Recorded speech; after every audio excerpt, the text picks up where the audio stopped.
And I thought I was dead. I did. I really thought, well, I'm coming to see you, Frank. Wipeout. Tonight, a Treasure Coast woman claims a St. Lucie County Sheriff's deputy turned her drive upside down and could have cost her life because of his dangerous move. Angela Cruz is in Fort Pierce tonight with a story you'll see only on 5.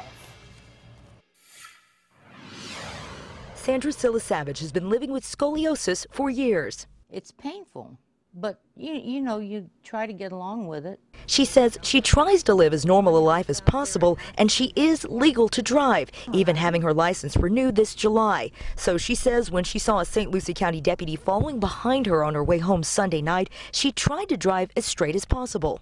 Because I knew he was there, and I was, you know, trying my darndest to keep it just right.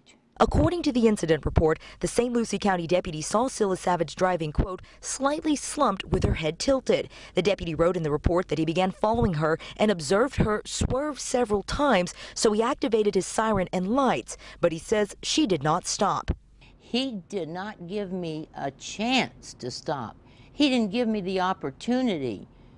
He was the judge, jury, and executioner all in one. That's when her car spun out of control. Following the path of the skid marks, you can see where the SUV came into the median. One tire track stops, but other ones go all the way back here where the SUV came to a rest, flipped onto its side.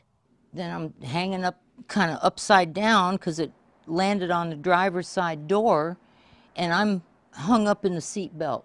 What happened? According to the police report, the deputy performed a pit maneuver, hitting the rear corner of her SUV, spinning her out. Why? Deputy Sean Freeman writes he was afraid for public safety. They were approaching road construction. But Silasavage asks, what about her safety? And why was she arrested, charged with fleeing? That he could have killed me, and he could have killed anybody that perchance my vehicle might have hit. Because what's to say it wouldn't have gone into the oncoming lane? The police report does note she was only going 57 in a 55 zone, so why did he do it? For 3 days, we've tried to get answers. Today, we tried to interview Sheriff Ken Mascara, but when he found out Mrs. Silasavage has an attorney, he declined. So we looked at the department's motor vehicle pursuit policy. The precision immobilization technique, or pit maneuver, will be in accordance with prescribed training of the St. Lucie County Sheriff's Office. Only deputies who successfully completed the pit maneuver training conducted by the Sheriff's Office training unit may utilize this technique. If, in the judgment of the deputy or deputies in pursuit, the fleeing vehicle must be stopped immediately to safeguard life and preserve the public safety, the pit maneuver may be used. When using the pit, deputies must take into account the safety of bystanders, the risk of physical injury to the occupants of the fleeing vehicle and to the deputy. The use of the pit within the prescribed training guidelines is not likely to cause serious bodily injury or death and will be considered non-deadly use of force.